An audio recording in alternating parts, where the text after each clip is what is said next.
ఈరోజు నేను వచ్చేసి ఇదిగో మామ, మరి చట్నీ కోసం అని చెప్పేసి రోస్ట్ చేసినటువంటి గ్రౌండ్ నట్స్ అయితే దీంట్లో వేసాను అనమాట, అంటే పల్లీలు. సో దీన్ని మిక్సీ పట్టాలి ఇప్పుడు మనం, ఓకేనా? ఇక మిక్సీ పట్టేద్దాం, దీన్ని మూత పెట్టేసి మిక్సీ పట్టేద్దాం. ఇదిగో మామ, మిక్సీ అయితే తీసుకొచ్చేసాను. సో ఇంకా స్విచ్ కూడా వేసి ఉంది, దీన్ని తిప్పటమే. కాకపోతే తిప్పేటప్పుడు ఒక చేతితో తిప్పలేను కాబట్టి సో ఇంక నేను అయిపోయిన తర్వాత, చట్నీ అయిపోయిన తర్వాత మళ్ళీ మీకు చూపిస్తాను. ఇదిగో మామ, ఇలాగొచ్చింది. కాకపోతే మనం ఇంకా కొన్ని నీళ్ళు పోయాలి. ఇదిగోండి మామ, మొత్తం చట్నీ అయితే అయిపోయింది. ఇంకా మనకి మిగిలింది ఇంకా రాగి దోశలు పోసుకోవటం. రాగి దోశల కోసం అని చెప్పేసి మన దగ్గర ఏమేమి ఉండే, ఇది ఎందుకు గోధుమ పిండి అనమాట. సో గోధుమ పిండి, అదేవిధంగా మన దగ్గర ఇది రాగి పిండి, ఇది ఆర్గానిక్, ఇది నార్మల్. సో ఈ రాగి పిండి, గోధుమ పిండి, ఈ రెండు కలయికతో మనం ఇప్పుడు రాగి దోశలు అయితే చేయబోతా ఉన్నాం. అయితే ఇప్పుడు రాగి దోశలు పోసుకోవడానికి పిండి అయితే కలిపేసుకుందాం. దీంట్లో కలుపుకుందాం మనం. ఫస్ట్ ఇది గోధుమ పిండి వేసుకుంటున్నాం. ఎంత కావాలంటే అంత వేసుకోండి, మీ ఇష్టం అది. దాని తర్వాత రాగి పిండి కొంచెం వేసుకుందాం, ఓకేనా? రాగి పిండి కూడా వేసుకుందాం, ఓకేనా? ఇది మొత్తం కూడా అయిపోయింది. రాగి పిండి వేసేసుకున్నాం, గోధుమ పిండి వేసేసుకున్నాం. దీంట్లో ఇప్పుడు కొంచెం సాల్ట్ వేద్దాం. చూడండి, సాల్ట్ వేసేస్తున్నాం. సాల్ట్ వేసేసాం. ఇంక ఇప్పుడు ఏం చేయాలంటే నీళ్ళు పోసేసుకోవాలి మనం, ఓకేనా? ఇప్పుడు నీళ్ళు పోసేద్దాం. దీంట్లో మొత్తం నీళ్ళు పోసేసి కలిపేయాలి, ఓకేనా? అయితే ఇప్పుడు ఇదంతా కూడా తిప్పడానికి నేను ఒక గంట తీసుకుంటున్నాను, ఓకేనా? గంటతో ఇదంతా కూడా ఇప్పుడు మనం తిప్పేయాలి. చూడండి, ఈ విధంగా మనం ఫస్ట్ కలుపుకోవాలి, ఓకేనా? ఇట్లా కలిపేసుకొని మొత్తం కలిపిన తర్వాత చూపిస్తాను. చూసారు కదండి, ఇదిగో ఈ విధంగా మనం దీన్ని స్లర్రీ లాగా చేసేసుకున్నామంటే ఇక మనం దోశలు పోసేసుకోవచ్చు, ఓకేనా? ఇది రాగి ప్లస్ అదేంటిది గోధుమ పిండి, ఈ రెండు కలయికతో మనం దోశలు పోసుకుంటున్నాం ఈరోజు. ఇదిగోండి, ప్యాన్ పెట్టాను. ఇంకా ప్యాన్లో వచ్చేసి ఇదిగో ఇది ఉంది కదా మనకి ఈ పిండి ఇక దాంట్లో వేసేసుకోవటం మనం, ఓకేనా? ఇది నాకు తెలిసి ఇది అయిపోతుంది. చూడండి, అయినా ఏం పర్లేదు, ఒకటన్నా పడిద్దిలే. ఒకటైనా వేసేద్దాం, ఓకేనా? ఇక అంతలోకి ఒకటి వేసేద్దాం.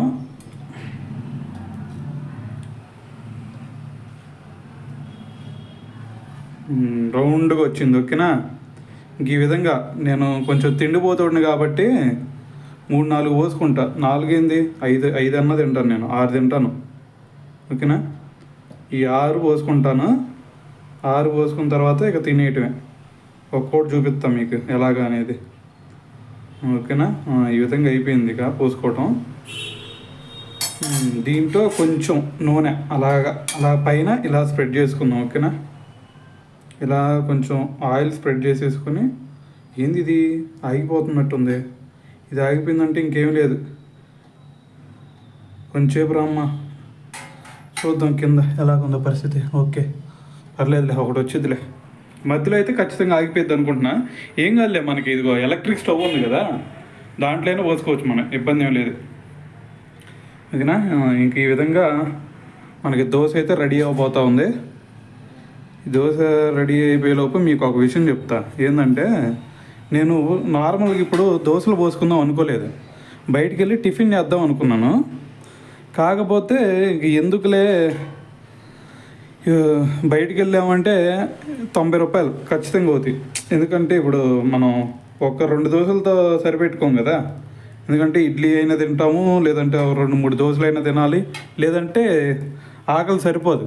అందుకని చెప్పేసి నేనేం చేశాను, మరి అది సాలు సరిపోకుండా ఎందుకు తింటాం, ఇప్పుడు మనం కనుక ఒక 20 రూపాయలు పెట్టి పల్లీలు తెచ్చుకున్నామంటే ఆటోమేటిక్గా మన దగ్గర రాగి పిండి, అలాగే ఈ పిండి ఉంది కదా, ఏందది దాని పేరు రాట్ల, గోధుమ పిండి, ఈ 2 ఉన్నాయి కదా, ఈ 2 తెచ్చేసుకొని మనం కనుక తిన్నామంటే మరి 20 రూపాయలతో సరిపోయింది. దాంతోపాటు ఆకలి కూడా మనకు అంతగా ఏదో అని చెప్పేసి నేను ఈ విధంగా మధ్యలో తెచ్చుకున్నాను అనమాట.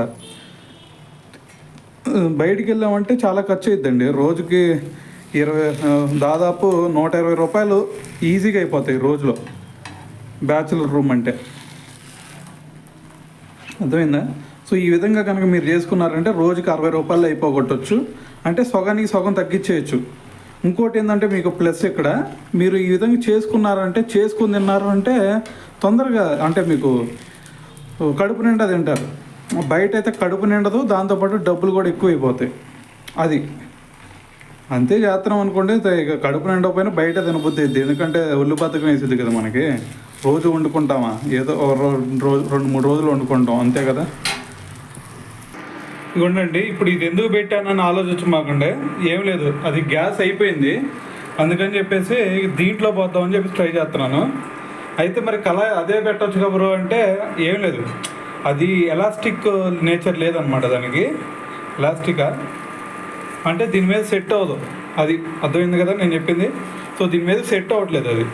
సో అందుకని చెప్పేసి ఇది పెట్టాను అనమాట. సో దీంట్లోకి ఇప్పుడు మనం రెడీ చేసేద్దాం దోశలు, ఓకేనా. ఇది ఒక పిండి, నూనె, ఇది అన్నీ కూడా సెట్ అయిపోయినాయి మనకి.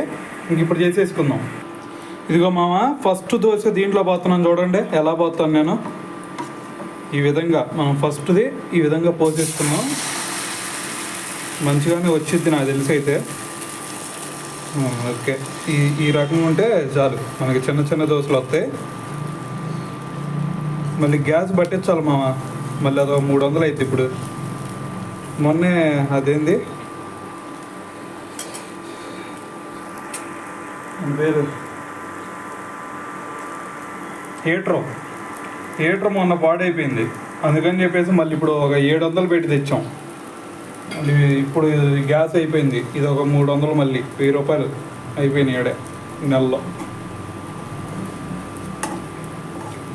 చూపిస్తా ఈ దోశ ఎలాగొచ్చిద్ది అనేది మీకు తర్వాత చూపిస్తా, ఎందుకంటే ఇప్పుడు రాకపోతే మళ్ళీ మీరు నన్ను ఎక్కిరెత్తారు.